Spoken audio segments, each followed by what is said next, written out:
Welcome to Awakening with Brahmakumaris. You're watching Healer Within. Sister Shivani is with us. Welcome, sister. Om Shanti. Om Shanti, sister. In the last episode of Healer Within, we were speaking about knowing ourselves and qualities.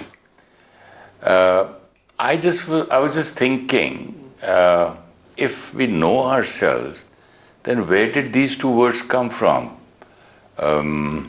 Inferiority complex, superiority complex. Like we saw, people will know us through their perspective. Right? That we understood. That each one will through their filter. And this filter will be the filter of their sanskars, their personality traits, their nature, basically. If you take a simple word, I will see you through my nature. Another person will see you through their nature. So once I see you through my perspective of my nature, what I will say about you will be different from what another person will say about you. And that's why we will have different people saying different things about us. And that's now, who is true among? Yeah, we don't know who is true, right? So that's why we said we can't keep going high and low depending on what other people have to say to us, because they're seeing us through their filter. So who will know me best will be me, myself. But now, for me to know myself also, I will have to first check my filter. You see me through your filter. I see you from my filter, and I see myself from my filter. Absolutely. And what is this filter? This filter is my nature, my personality traits. In Hindi, a very beautiful word, sanskars, which has been created over a period of time. It could be many, many years. It could also be many, many births. A simple example, let's say when I was a child, if people around me said, "You're too slow. You can't do anything properly. Look at your brother or your sister, they're so good." Now, as I kept hearing this about myself, I created this image about myself. So now this became my filter. Now, I can be 20, 30, 40, 50 years old. I continue to see myself through that filter. Now, even if people around me are saying, "No, you're very good. You're able to do it. You can do it better than most of us. Come on, do it." I will say, "No, I'm very slow. I can't do it. I'm no good. Whatever I try, I make mistakes." This is not the truth. But this I'm saying about myself or feeling about myself because I am seeing myself through the filter of my nature or my personality traits which I've created over a period of time. Let's say, for example, I have a personality trait of criticism. Then I will see myself through that filter of criticism and I will be very critical about myself.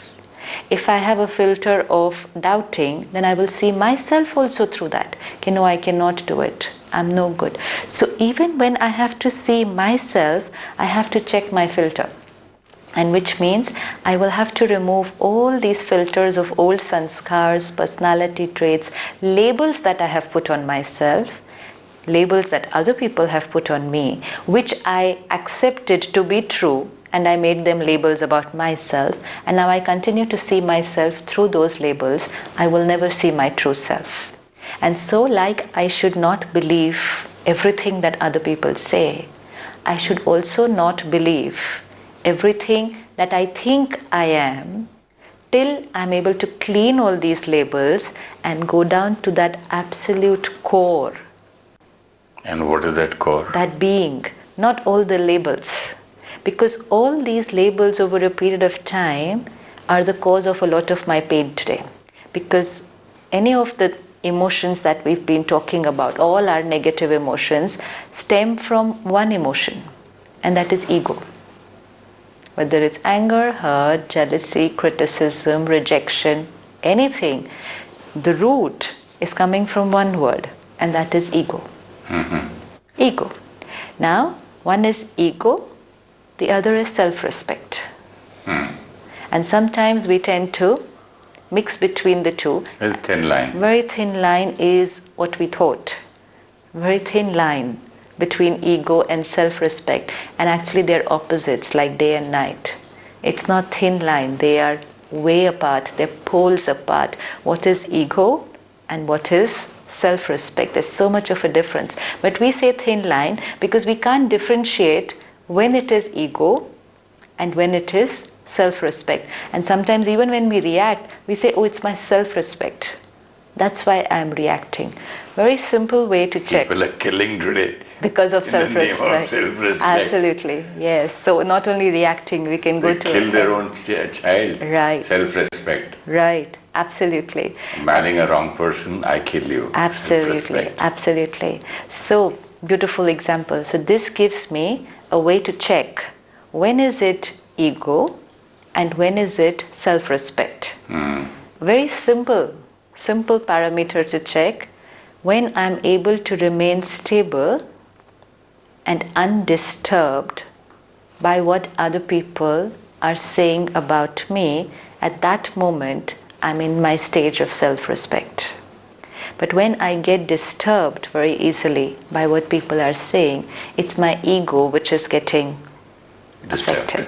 Which means I have created an image about myself and someone has come and said something which is contradictory to that image.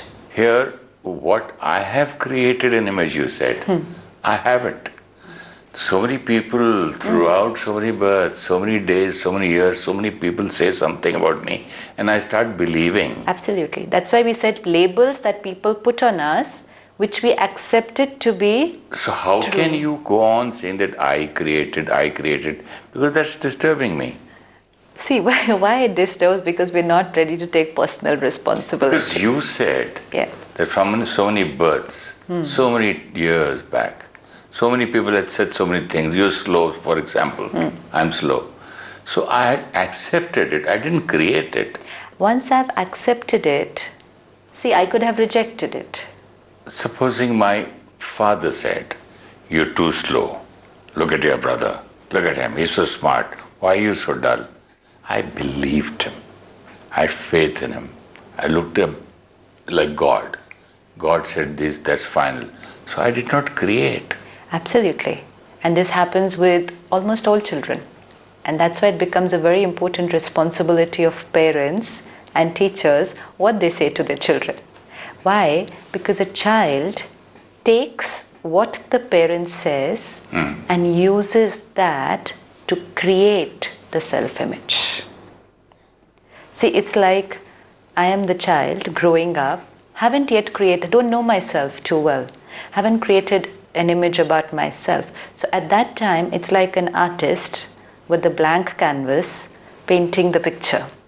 And what my parents say to me at that time, or my elders, or my teachers, or a sibling, are the different colors, the different strokes that I will get. I take those colors. Okay, I can say, but I got only those colors. I didn't get another color. I got only those colors. Yes, but I took the color and used that color to make an image of myself. This is my creation. Now I choose how to create my image, for how long to hold that image. If now, let's say I created that image. Now we can take fresh colors and repaint and redo and touch up. Absolutely, that is spiritual wisdom. Now I get your point. At least even if I was not aware that time. The new colors are available everywhere. Yes, this is called knowing myself. Yeah. This is knowing myself, because even if somebody put labels on me and I accepted those labels and I said, okay, I'm like this, okay, I'm like this. Let's say, for example, people said, you're very hot-tempered, you're very aggressive, you're very aggressive, very aggressive. I kept taking it, and I said, yes, I'm very aggressive. But now I understand that no, my original nature is peace. But everybody said I was aggressive and I was behaving also very aggressively. So everybody said, I accepted it, and I said, this is my nature. So it's my self-image. Now, spirituality tells me you're a peaceful being. So here's one painting which says you're very aggressive, and here's a fresh color which comes and says, originally you're a peaceful being. Yeah, but who teaches you that? And how do you know that you're a peaceful being? What is the proof? How do I know that I am a peaceful being? Because my color already is yeah, painted. very dark colors, very strong colors since a very So long time. first you have to realize that it is dark. Absolutely. Then you have to realize that actually my original color was like that. Right. Like when I was constructing my house, I said I want a very old kind of a look, antique. So the person who was building, doing the construction, he went all the way to Gujarat, brought about a hundreds, maybe 200-year-old door. And I said, why have you brought this? This has got oil paint on it, full blue.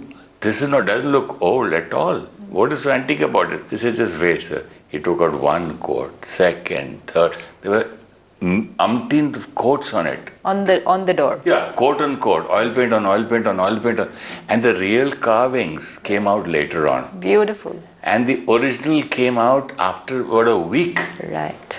And we had to put acid, and finally when we were cleaning it, one person was passing by said, what are you doing? Use this chemical. Passerby. Yeah. A stranger.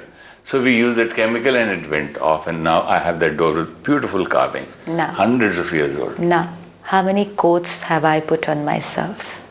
Yeah. Coat after coat after coat after coat, and so many coats that the original color, the original design is nowhere to be seen.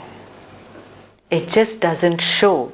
It doesn't show to such an extent that I'm not even... door itself doesn't know Absolutely. its originality. Absolutely. Even if someone had to tell me, this is not you, this blue color paint is not you, originally it's very intricate carvings, I'll say no. It's blue color because this is what shows. When you remove the blue color, there's another color below. No, I'm this color. So finally, when do I get to see the original? When I have removed all these labels. Now, all these coats which I have put on myself, these layers after layers. Now, these layers that you're talking about on the door must have been put, what, 7 layers? 8 layers? Yes, 10 layers? 100 years in old 100 door, years. Now, how many layers we must have put on ourselves? Layers and layers. Thousands. Even in one birth, we can put so many layers on ourselves. How? A baby is born. Original. Even if it's the first one. Original, pure, clean. First layer, my name. That's my first layer. This is who you are. Today if someone has to say, who are you? Introduce yourself. So what do we talk about? This is my name. This is my family. Profession.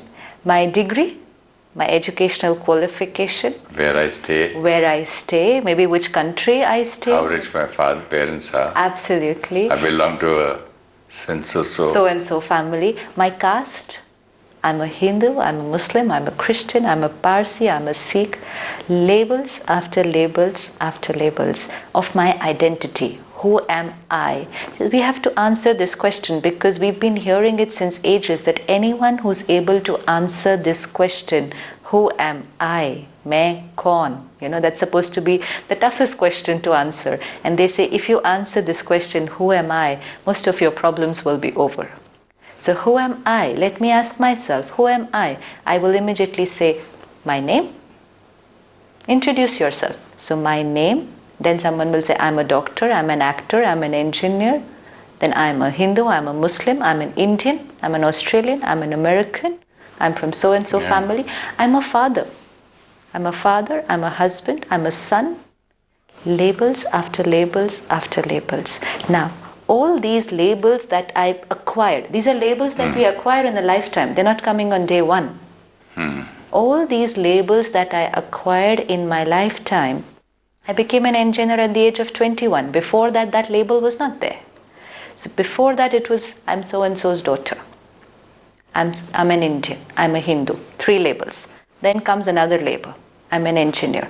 Then comes another label. I'm somebody's wife. I'm somebody's husband. Then comes another label. I'm a trainee engineer. Then will come, I'm a manager. Then another label. I'm a senior manager. Then another label. Now I'm a vice president. Then another label. Label after. And I am retired. And then I'm retired. Yeah. And look at it when I retire. See how it is. Identity crisis is so deep that when I retire, I still hold on to that last label.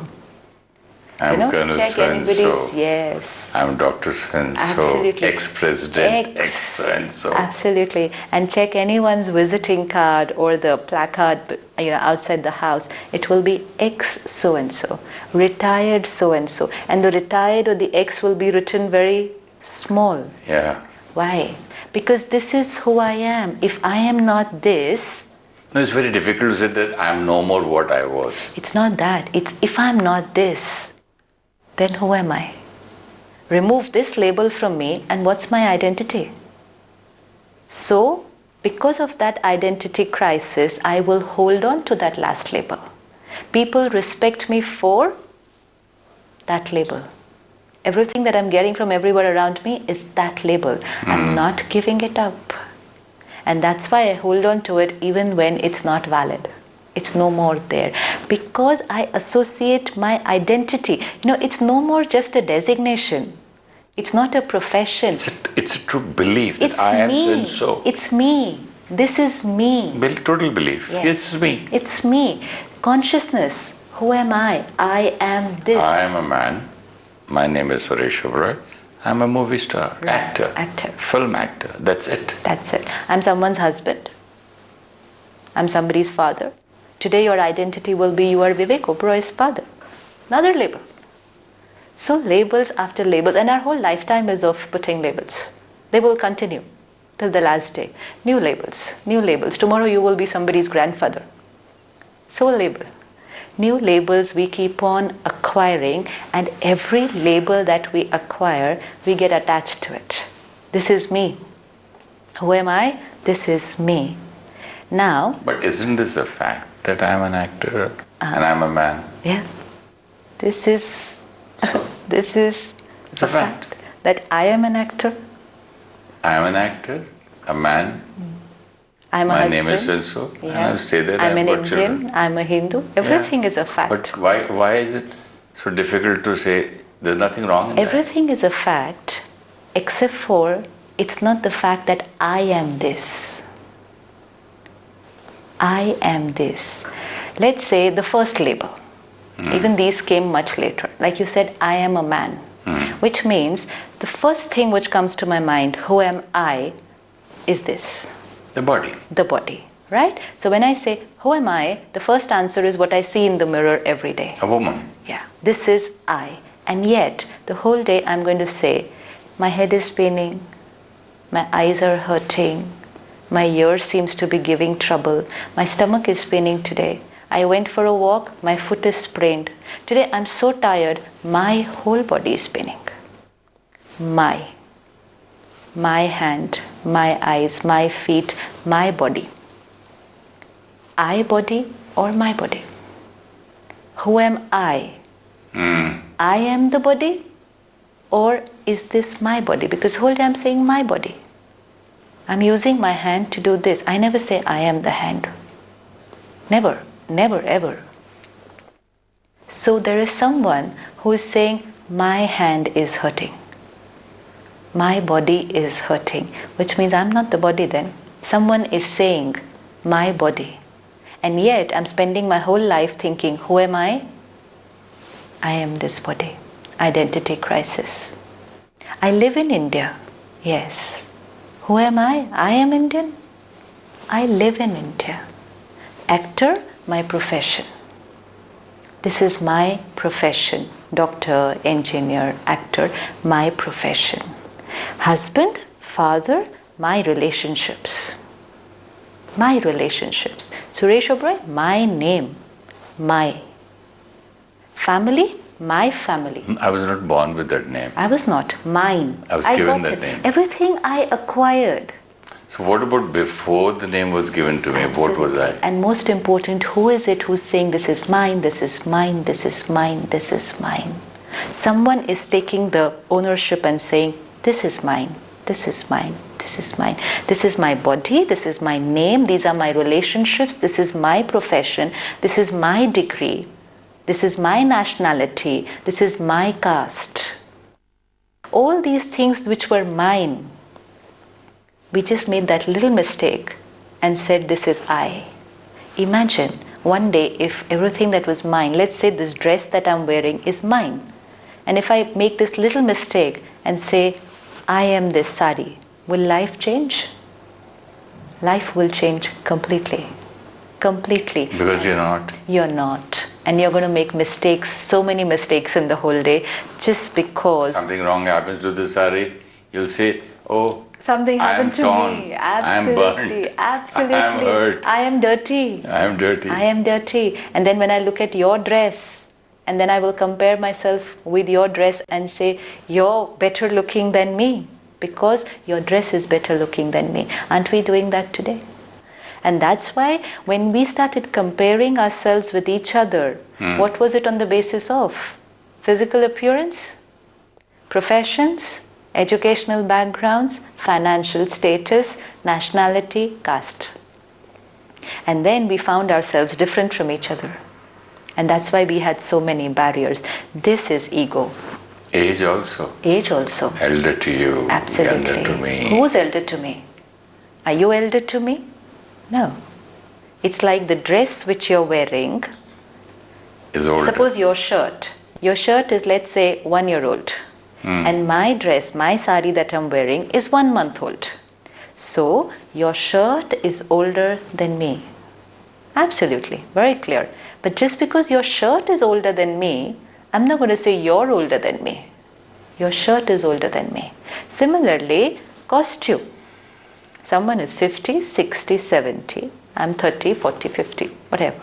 I will say... it will be so beautiful if I go and look at a little child and say, this child has got a new costume. Absolutely. And when I go for dinner tonight, if I see the waiter bringing food for me, this man with the new, this kind of different costume. Different profession. Yeah. Even profession. Why is the ego there? Who am I? Actor. Actor. Who is he? Driver. Watchman. Waiter. Difference on the basis of profession. Because I thought identity was who I am. Ego. This is where ego was coming. So ego was because of how I look, because of what I earn, what I have achieved, what I have acquired in my lifetime was ego. And ego has a very simple definition: attachment to a wrong image of myself. Attachment to a wrong image of myself. So all these images, who am I? Body. Attachment to the body. Who am I? Name, family, profession, status, degree. Attachment to that. This is me. This is mine. And this attachment was ego. Attachment to a wrong image of myself. Now if someone came and pricked any of these images, when I say I am Indian, now if anyone will say anything about India, I'm going to get very, very disturbed, because it's something they have said about my identity. If I am Hindu and now dare somebody say anything about that, and we can wage wars with each other in the name of religion, because it's an identity problem. And that's why I am Hindu, you're Muslim, we are different and we are fighting over it. We're fighting over it. We are waging wars in the name of religion only because you and me are different. Just because it was a different way of living. It was a different practice. Even in the same caste, this fellow believes in Lord Krishna. Absolutely. This in Lord Rama, this in somebody else, Mahavira, so Guru we're Nanak. different. So, no, not only different, I hate you because you're wrong. You're wrong. This is what was happening. Ego, attachment to a wrong image of myself. Now today we can do just a little homework. Each one of us. Take care and check what are all the labels that I have put on myself. And everything from which childhood is mine. Yeah. Everything which is mine. They are there. They are mine. They aren't going anywhere. But everything which is mine, to which I said I. It's mine. Mine is fine. If I say my body, perfect. My name, perfect. My religion, my nationality, my profession, my designation, perfect. But which are the things to which are actually mine, to which I have started saying I, and made it my identity? Remove each label today. Gradually, this is mine. Okay, remove. Indian, my label. remove. Keep it aside. Understanding that this is mine, and try and come down to, who am I? Nice exercise. Yes, we do that Until the next episode, can we have a short meditation? Sure. Who am I? Absolutely. Let's sit back and let me look at myself.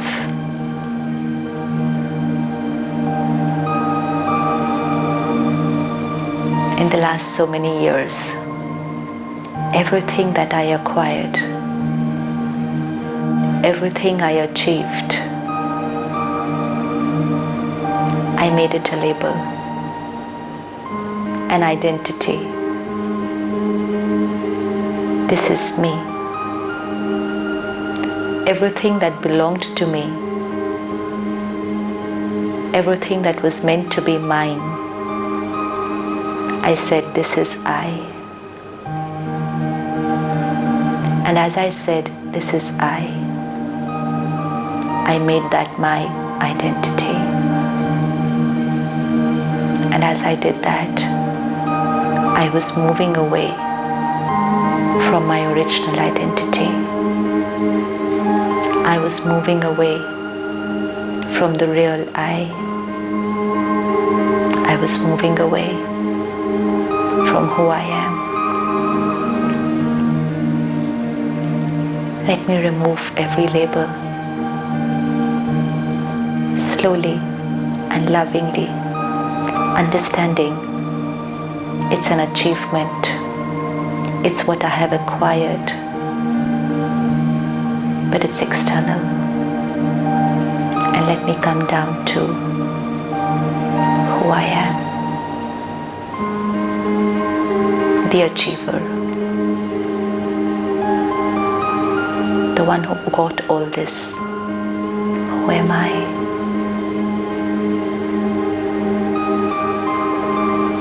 Om Shanti.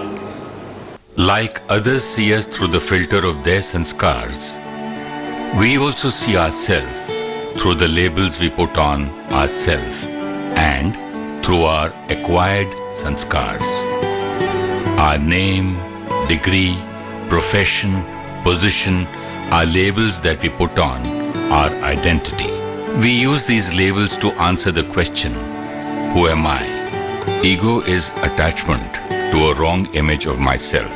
My body, my name, my family, my degree, everything that was mine, we called it I, and we forgot the real I. If you wish to discuss your problem or have a question to ask or want to know your nearest Rajayoga Meditation Center, write to us at awakeningwithbks@gmail.com or call us on 099 99 744 555.